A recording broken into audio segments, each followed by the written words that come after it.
প্রার্থী হতে চাই বিজেপি।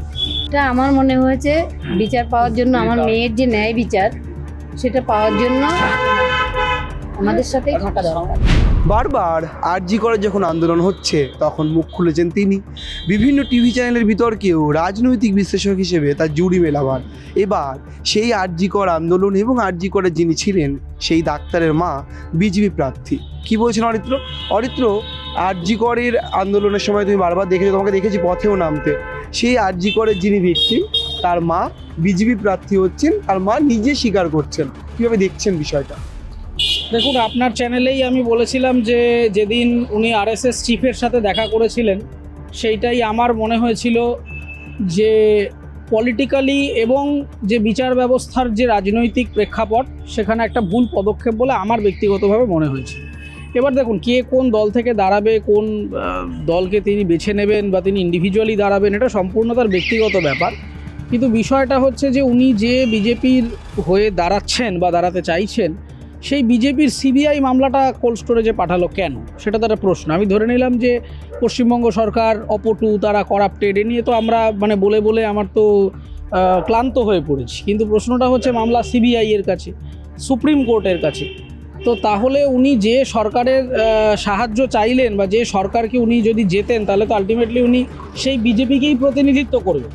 তখন এটা সেলফ কন্ট্রাডিক্টরি হয়ে যাবে। তখন যদি কেউ উনি বলেন যে আমার মেয়ের বিচার কোথায়, তখন আমি ওনাকে ঘুরিয়ে প্রশ্ন করব যে আপনিই তো এখন বিজেপির মানুষ, তাহলে আপনি বলুন সিবিআই ফাইলটা কোন আলমারিতে ঢুকিয়ে রাখলো। ফলে সেই জায়গায় আমার মনে হয় যে তৃণমূল সরকারের বিরুদ্ধে তিনি দাঁড়াতেই পারেন, কিন্তু যদি উনি মনে করেন যে নারী নিরাপত্তা নিয়ে বা টু বি প্রিসাইজ তার নিজের মেয়ের বিচার প্রক্রিয়ার যে একটা, আমি অন্তত মনে করি যে বিচার প্রক্রিয়াটা অসম্পূর্ণ এখনও। কারণ একজনকে শাস্তি দেওয়া হলো, তারপরে দুর্নীতির অ্যাঙ্গেলটা কোনোরকমভাবেই আর তুলে আনা হলো না, সন্দীপ ঘোষকে নিয়ে যাওয়া হলো, তারপর আবার কিছুদিন বাদে অন্যান্য নেতাদের মতো তিনি জামিন পেয়ে যাবেন, সেটাই খুব স্বাভাবিক।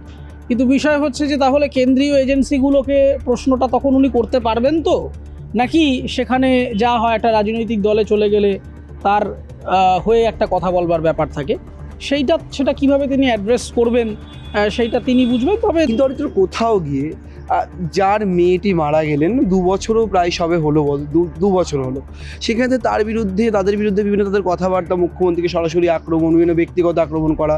তৃণমূল কংগ্রেস বারবার বলছিল যে আগে থেকেই রাজনীতিকরণ হয়ে গিয়েছে, বিজেপি বা অতি বাম তাদের অঙ্গুলি হেলনে তিনি কাজ করছেন। কোথাও দেখা গেল তৃণমূলের অভিযোগ কিন্তু সত্যি হতে চলেছে অরিত্র, যেখানে তার স্পষ্ট দেখা যাচ্ছে ভোটের ঠিক আগের মতো তিনি নিজেই বলছেন যে আমি বিজেপি প্রার্থী হচ্ছি। দেখুন, প্রথমেই আগে এটা বলা প্রয়োজন যে রাজনীতিকরণ অনেক আগে হয়েছে, এটা ঠিক কথাই, কিন্তু রাজনীতিকরণের অনেকগুলো লেয়ার থাকে। নির্ভয়ার পরিবারের অবস্থান কিন্তু একটা সরকারকে দিল্লি থেকে বদলে দিয়েছিল, কিন্তু তাকে কিন্তু ভোটে দাঁড়াতে হয়নি বা তিনি কোনো রাষ্ট্রযন্ত্রের হয়ে তাকে কোনো প্রতিনিধিত্ব করবার কোনো কম্পালশন হয়নি।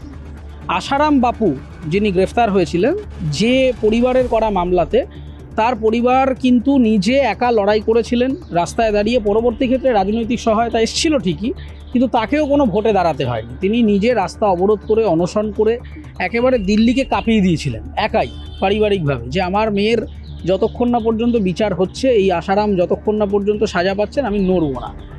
ফলে সব সময় যে আমাকে একটা ভোটের রাজনীতি না করলে আমি বিচার পাবো না বা আমার কোনো মুভমেন্ট হবে না, তাহলে তো ডিরোজিও, রাজা রামমোহন রায় থেকে শুরু করে বিদ্যাসাগর সকলকেই নেতা হয়ে যেতে হতো, কিন্তু সেটা তো হয়নি।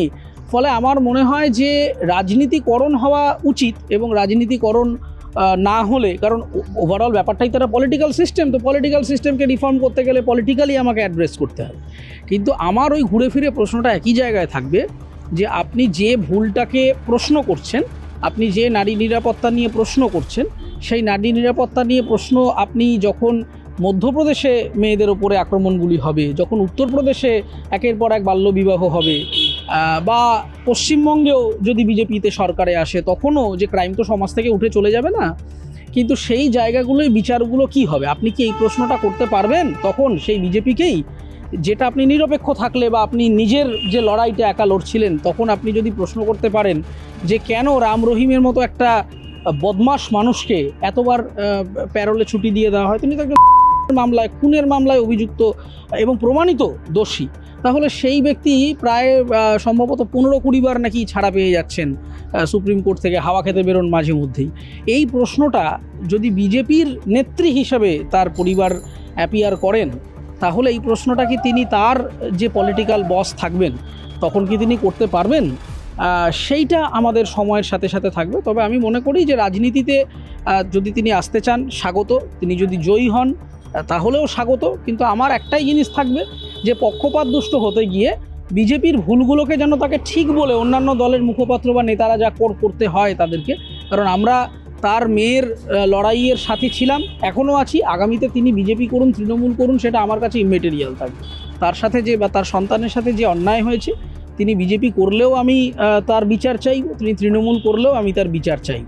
ফলে আমার তার দলের সাথে কোনো লেনাদেনা নেই, কিন্তু আমার এটাই আবেদন থাকবে যে আপনি বিজেপির হয়ে দাঁড়ান, জয়ী হন, সেটাই চাই।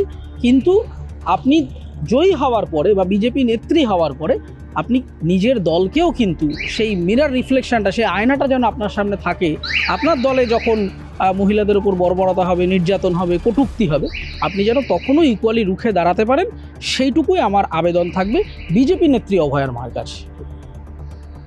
অরিত্র বলছেন তিনি যে দলেই যান না কেন তার সমর্থন থাকবে সেই ঘটনার বিরুদ্ধে যারা আন্দোলন করেছেন তাদের সঙ্গে। এখন দেখার বিজেপি নেত্রী অভয়ার মা, পানিহাটির বিজেপি প্রার্থী অভয়ার মা ঠিক তার রাজনৈতিক জীবনে কি কি পরিবর্তন আনতে পারেন এবং সত্যিই তিনি বিচার পান কিনা। অনেকেই কটাক্ষে সুরে বলছেন বিচার তো মিলল, টিকিট পেলেন তিনি। ক্যামেরায় সুমনের সঙ্গে রমেন দাসের রিপোর্ট, সংবাদ প্রতিদিন.in।